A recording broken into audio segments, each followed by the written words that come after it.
نبی آخر الزمان سرور لا مکان صلی اللہ تعالی علیہ وسلم اس عظیم نعمت سے سرفراز کیے گئے تھے. آج کی رات کیوں بلایا گیا تھا؟ آج کی رات کچھ خصوصی ہے؟ آج کی رات میں کچھ اسپیشل ہے؟ یہ 27ویں رات کو بلایا گیا. ارے شب قدر رمضان میں آتی، اس رات کو حضور کو تو سفر کرایا جاتا جس رات قرآن نازل ہوا. آج کی رات کا کیا تھا؟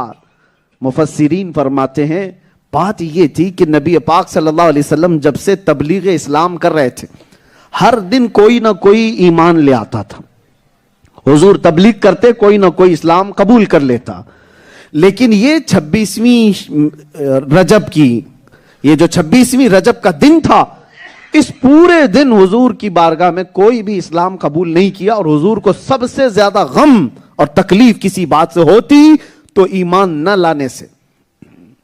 کیونکہ قرآن میں اللہ نے میرے نبی کی صفت میں بیان کیا حریص علیکم بالمؤمنین، وہ رسول ہیں، اگر سب سے زیادہ ان کو کسی چیز کی طلب ہے تو تمہارے ایمان لانے کی طلب ہے. حضور اور کسی چیز کی طلب تم سے نہیں رکھتے کہ تم جائیداد دے دو، مال دے دو، کچھ نہیں. حضور پاک صلی اللہ علیہ وسلم کو تم سے اگر کسی چیز کی طلب ہے تو تمہارے ایمان لانے کی. اور جب 26ویں رجب کو کوئی ایمان نہیں لایا تو حضور غمگین ہو گئے، دل ملال میں تھا. اور نبی پاک صلی اللہ تعالی علیہ وسلم لوگوں سے کٹ کر کے ام ہانی کے گھر گئے، دروازہ بند کر کے آرام کرنے لگے. ام ہانی آپ کی چچیری بہن ہے، اور کہا بھی کسی کو ملنے مت دینا، آنے مت دینا، میں آج آرام کروں گا. غم سے دل بوجھل ہے. کیوں؟ کوئی ایمان نہیں لایا. اور دنیا کا دستور یہ ہے، ہم جب ہائی ڈپریشن میں چلے جائیں، ٹینشن میں چلے جائیں تو کیا کرتے ہیں؟ گھومنے پھرنے کے لیے نکل جائیں سمندر کے کنارے، کسی باغیچے میں، کسی ہل اسٹیشن پر، کہیں نہ کہیں جا کر کے اپنے دل کو ہلکا کر کے آئیں. تفریح کرنے کے لیے جائیں. دل کو ہلکا کرنے کے لیے انسانوں کا یہ مزاج ہے جب غمگین ہوتے ہیں. اور محبوب خدا جب غمگین تھا، اللہ تعالیٰ کا حبیب جب غمگین تھا، تو محبوب کی یہ شان نہیں ہے کہ وہ کسی اونچی جگہ پر جائیں، سمندر کے کنارے جائیں. اور دنیا کے باغیچے میرے نبی کے غم کو کیا ہلکا کرتے؟ رب تعالیٰ نے جبرائیل کو بھیجا، کہا جبرائیل جاؤ، میرا محبوب غمگین ہے. دنیا والے دنیا کے باغ دیکھتے ہیں، میں اپنے محبوب کو جنت کے باغات دکھاتا ہوں.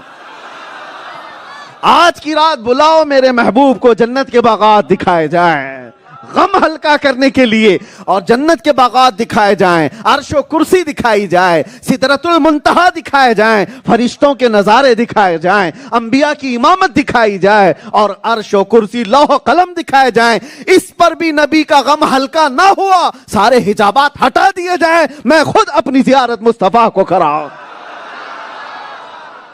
آج یہ خصوصیت تھی، میرے نبی کے دل کو ہلکا کرنا تھا، میرے نبی کے غم کو تسکین میں بدلنا تھا. رب تعالیٰ نے آج کی رات بلایا. دنیا اپنے غموں کو ہلکا کرنے کے لیے دنیا کے سیر و سفری کرتی ہے، مگر محبوب خدا جب غمگین ہو تو رب تعالیٰ جنت کی سیر کراتا ہے. اور ایک بات بڑی خاص، مفسر شہیر حکیم الامت علامہ احمد یار خان نعیمی رحمۃ اللہ تعالی علیہ لکھتے ہیں کہ دیکھو کیا پیاری بات ہے، کیا پیاری بات ہے. یہ جو واقعہ معراج ہے نا، واقعہ معراج کہاں سے شروع ہو رہا ہے؟ سبحان الذی اسری بعبدہ. یہ آیت یاد ہے کہ نہیں ہے؟ اتنی تو مسلمانوں کو یاد ہونا چاہیے. 15ویں پارے کی شروع کی آیت ہے. شروع کہاں سے ہوتی ہے؟ سبحان الذی اسری بعبدہ. سبحان، سبحان، سبحان کس کو کہتے ہیں؟ اللہ تعالیٰ کی ذات کی جب پاکی بیان کی جائے. آپ کوئی بڑا کام دیکھتے ہیں تو کیا کہتے ہیں؟ ابھی میں بیان کر رہا ہوں، تھوڑی دیر میں رکوں تو آپ کیا کہیں گے؟ یہ سبحان اللہ کا لفظ آپ کی زبان پر آیا ہے کہ نہیں؟ جب کوئی اچھی بات لگے تو کیا کہتے ہیں آپ؟ پھر بولو کیا کہتے ہیں؟ یہ میری تعریف نہیں ہے، تعریف اللہ کی ہے. کیوں؟ اللہ نے اتنی بڑی چیز اس کو عطا کی ہے. سبحان اللہ. بندہ خوشیوں کے موقع پر کیا کہتا ہے؟ سبحان اللہ. اچھا یہ دیکھیں ہمارے گھروں میں بھی ماحول ایسا ہے، گھروں میں بھی ماحول ایسا ہے. بچہ کچھ بولنے لگ جائے تو آپ خوشیوں میں کیا کہیں گے؟ سبحان اللہ کہیں. اور کسی کی شادی میں خوبصورت نظر آنے لگے تو آپ کیا کہیں؟ سبحان اللہ، کیا اچھے لگ رہے ہیں.